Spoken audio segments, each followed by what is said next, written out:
In this video I'm going to show you how to replace the speed lever on your KitchenAid Stand Mixer. The speed lever can be found on both tilt head and bowl lift mixers.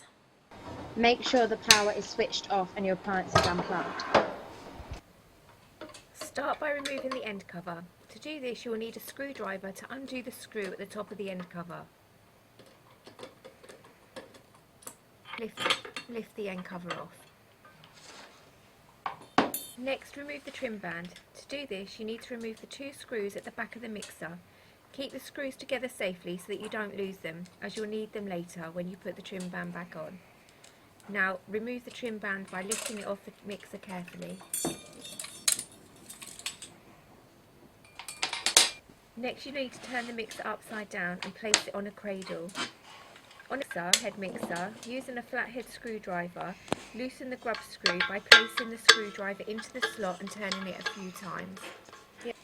Now use a drift punch and a hammer to remove the hinge pin. The hinge pin allows the tilt head mixer to move back easily. Once your hinge pin is removed, you can remove the pedestal base and place it on one side. Next, remove the drip ring. To do this, you'll need a screwdriver. Put the screwdriver into the gap and gently prise the drip ring off. You will need a drift punch and a hammer. You may need someone to hold the mixer steady whilst you knock out the pin holding the planetary to the shaft. This can be tricky on some mixers if the pin has been misshapen over time. Now remove the planetary. You need two flat screwdrivers. You need them to put them in the gaps either side of the planetary and prise it up until it comes off. Be careful as this can be very greasy. Turn your mixer around to partly remove the power cord. To do this, you need to partly pull it out.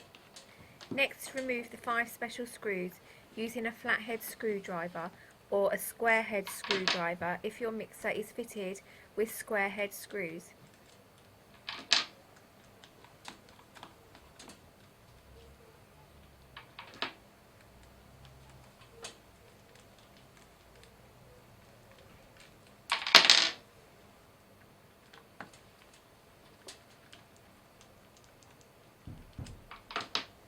Then remove the 4 remaining screws attached to the lower gear case.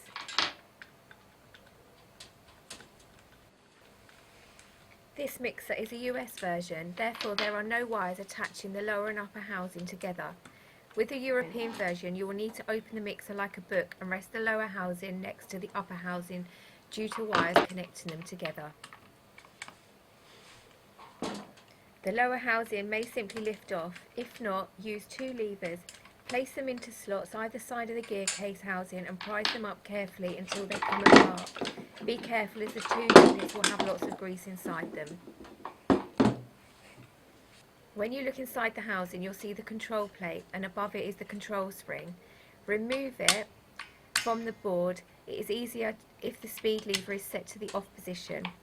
Use needle nose pliers, grip the spring, pull it off the control board and hook it onto the upper housing.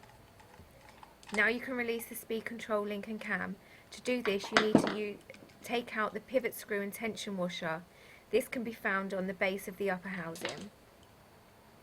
The speed control link and cam assembly can now be removed by pulling it out of the gear case and motor housing. Now put your new speed control link and cam assembly and secure it in place with the pivot screw and tension washer. Then you need to get the needle nose pliers and unhook the control plate spring from the housing and reattach it to the control board.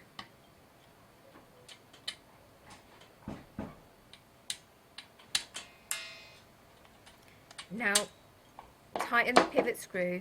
If it's too tight, the lever will not be easy to move. Before placing the lower housing back together, now would be a good time to check your grease levels.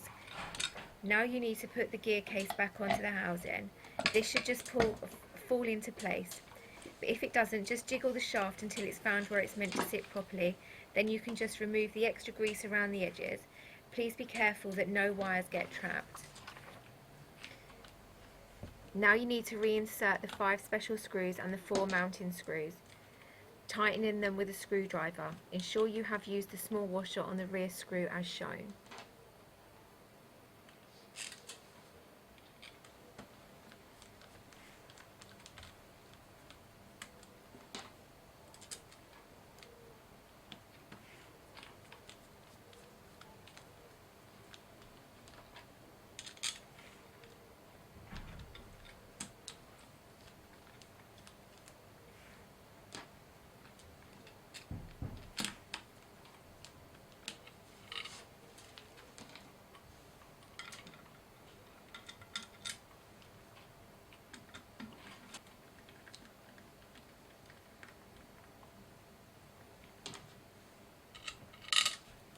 Now all the screws are in, you are going to put the Planetary back on.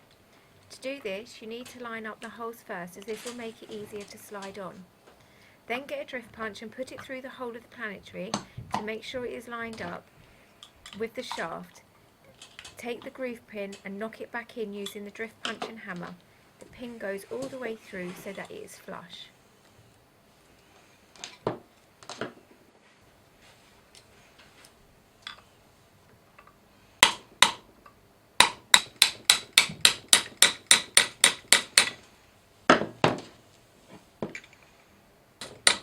Now put the drip ring back on. Place it into position and using a rubber mallet tap it down to make sure it is properly in place and that there are no gaps.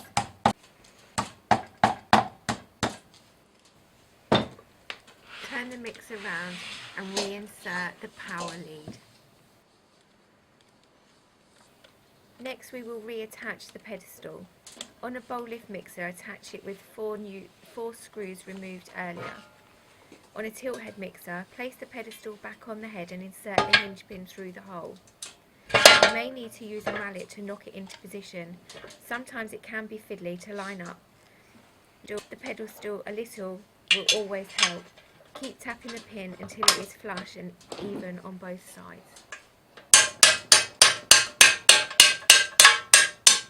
Next, tighten the grub screw.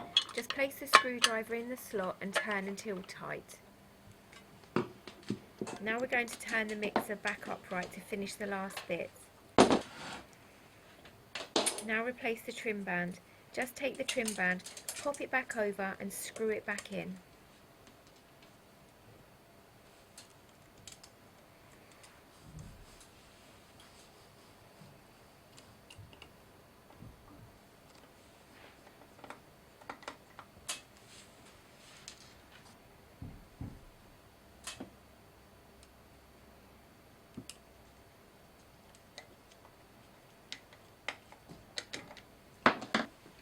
Put the end cover on, making sure no wires are stuck or caught. Make sure it is fitted on properly. Take the screw and screw it back into the top.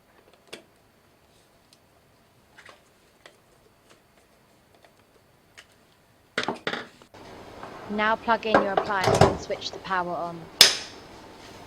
Turn on your mixer. Move the speed lever through all the different speeds to check that it works correctly. The speed lever is now working correctly.